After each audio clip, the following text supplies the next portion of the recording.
Assalamualaikum warahmatullahi wabarakatuh. Bertemu di Mapel Bahasa Indonesia. Pembelajaran hari ini kita akan melanjutkan bab 1, teks deskripsi.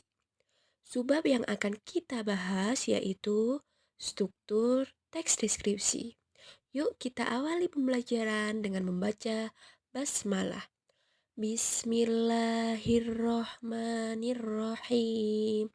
Silakan simak dengan baik ya videonya. Selamat belajar. Sebelum kita memulai pembelajaran hari ini, coba perhatikan kedua gambar berikut ini dengan seksama. Bagaimana anak-anak? Sudahkah kalian mengerti apa yang akan kita bahas hari ini? Ya, kalau sudah paham, yuk kita lanjutkan ke slide selanjutnya. Nah, pada slide sebelumnya kalian sudah memperhatikan gambar tentang struktur organisasi kelas dan struktur dari tanaman. Tahukah kalian apa itu struktur? Struktur menurut KBBI adalah urutan, susunan, bangunan, sesuatu yang disusun membentuk pola tertentu. Sedangkan struktur teks deskripsi dapat kita artikan sebagai susunan atau pola yang ada di dalam teks deskripsi.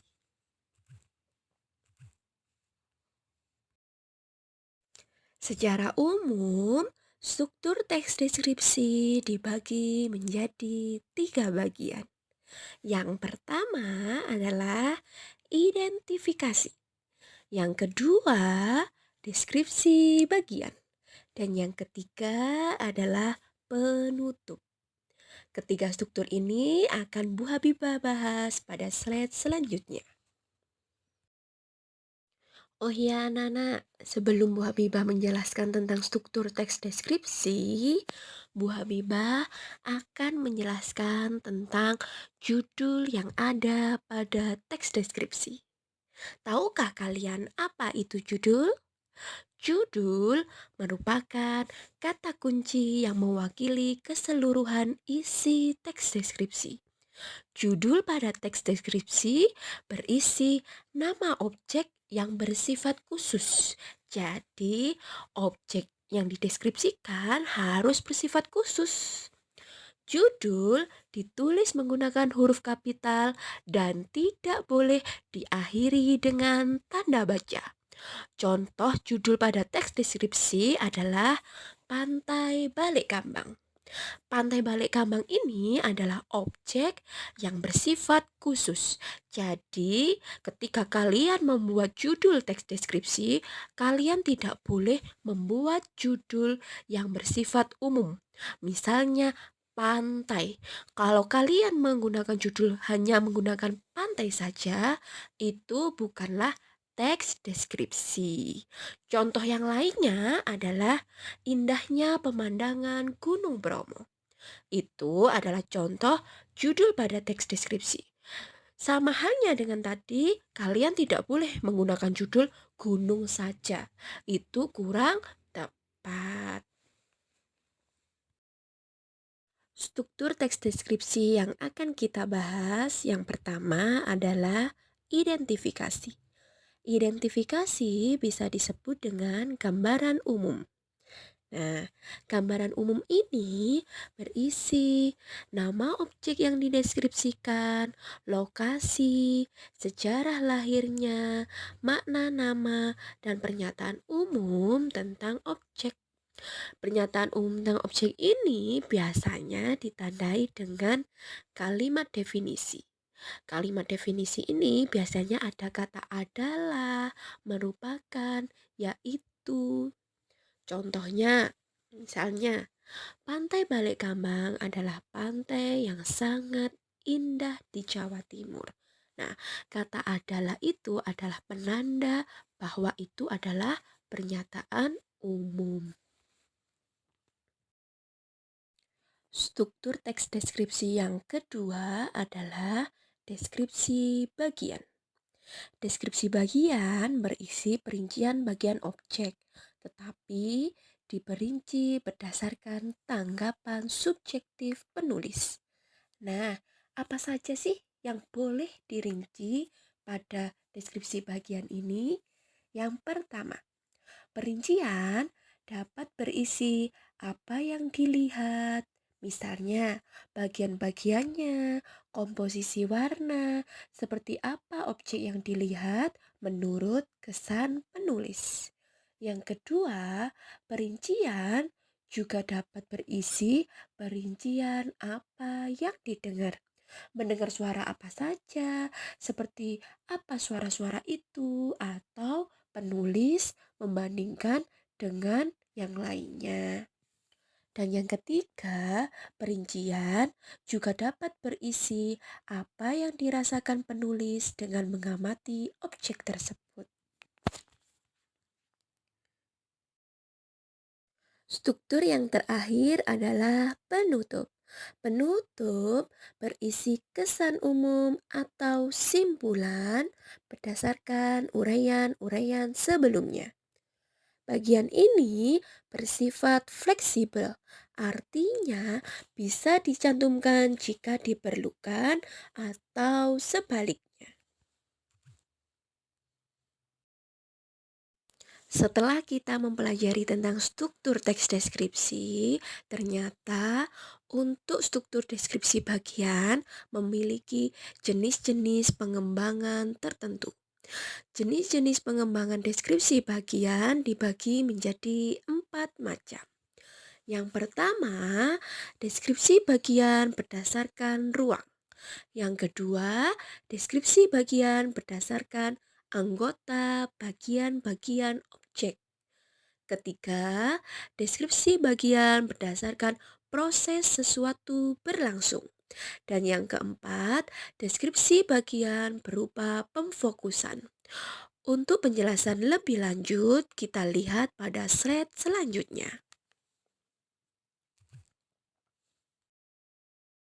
Jenis pengembangan deskripsi bagian yang pertama adalah deskripsi bagian berdasarkan ruang. Deskripsi bagian ini berisi perincian bagian-bagian ruang objek yang dideskripsikan. Misalnya, penulis mendeskripsikan bagian pintu masuk, bagian tengah, bagian belakang, dan sebagainya. Perincian ruang juga dapat menyebut nama ruang-ruang dan ciri-cirinya. Yang kedua adalah deskripsi bagian berdasarkan anggota bagian-bagian objek. Deskripsi bagian ini berisi perincian bagian-bagian yang dideskripsikan.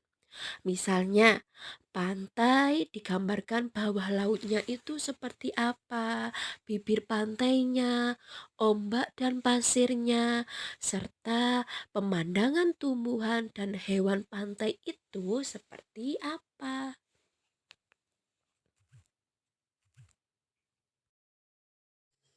Jenis pengembangan deskripsi bagian yang ketiga adalah deskripsi bagian berdasarkan proses sesuatu berlangsung.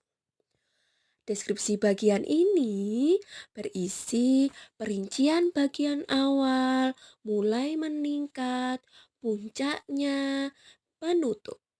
Misalnya, penulis mendeskripsikan awal pementasan itu bagaimana, ketika puncak adegan, ketika mulai meluruh, dan penutup. Selanjutnya, jenis pengembangan yang keempat adalah deskripsi bagian berupa pemfokusan. Deskripsi bagian ini berisi bagian yang paling disukai dari bagian yang dideskripsikan. Misalnya, bagian yang paling saya sukai dari perpustakaan ini adalah ruang bacanya. Di sana desainnya unik dengan cat cerah memberikan kenyamanan yang luar biasa pada pengunjung. Jadi di sini objek yang dideskripsikan adalah perpustakaan. Namun penulis memiliki sesuatu yang disukai, yaitu ruang baca di perpustakaan. Setelah kita mempelajari struktur teks deskripsi di atas, sekarang Bu Habibah akan mengajak kalian menelaah struktur yang ada pada teks deskripsi berikut. Sebelumnya, kalian baca terlebih dahulu contoh teks deskripsi yang berjudul Badak Berjula 1. Bu Habibah bacakan ya. Badak berjula 1 adalah salah satu hewan yang hanya dapat ditemukan di Indonesia. Seperti namanya, keunikan badak ini adalah julanya yang tunggal. Binatang berkaki 4 ini juga merupakan hewan yang dilindungi oleh negara karena langka dan nyaris punah. Binatang ini bermoncong panjang dan memiliki lubang hidung yang besar. Tepat di atas moncongnya adalah jula atau tanduk yang meliuk tajam. Sementara itu, kuping lebarnya berada di bagian belakang. Di bagian belakang kepala dan nyaris berada di bagian leher atau punuknya. Badannya besar dan berotot. Bahkan diketahui bahwa badak berjula 1 adalah hewan terbesar di Pulau Jawa. Bayangkan saja, beratnya bisa mencapai 1,5 ton. Sekujur tubuhnya dilapisi oleh kulit tebal yang bentuknya nyaris tampak seperti baju kesatria yang terbuat dari logam. Warna kulitnya coklat hampir menyerupai abu pucat, seperti warna batuan gunung yang kokoh. Badak yang besar ini disokong oleh keempat kakinya yang kokoh pula. Masing-masing kakinya berkuku 3. Kukunya tebal, dilapisi oleh kulit yang tebal pula untuk menyokong badannya yang tinggi besar. Alangkah luar biasanya binatang langka primadona Indonesia ini. Sudah sepatutnya kita semua turut melestarikan hewan ini dengan cara setidaknya benar-benar mengenalnya. Tak kenal maka tak sayang, bukan? Nah, itu adalah contoh teks deskripsi. Sekarang kita akan menelaah struktur yang ada pada teks tersebut.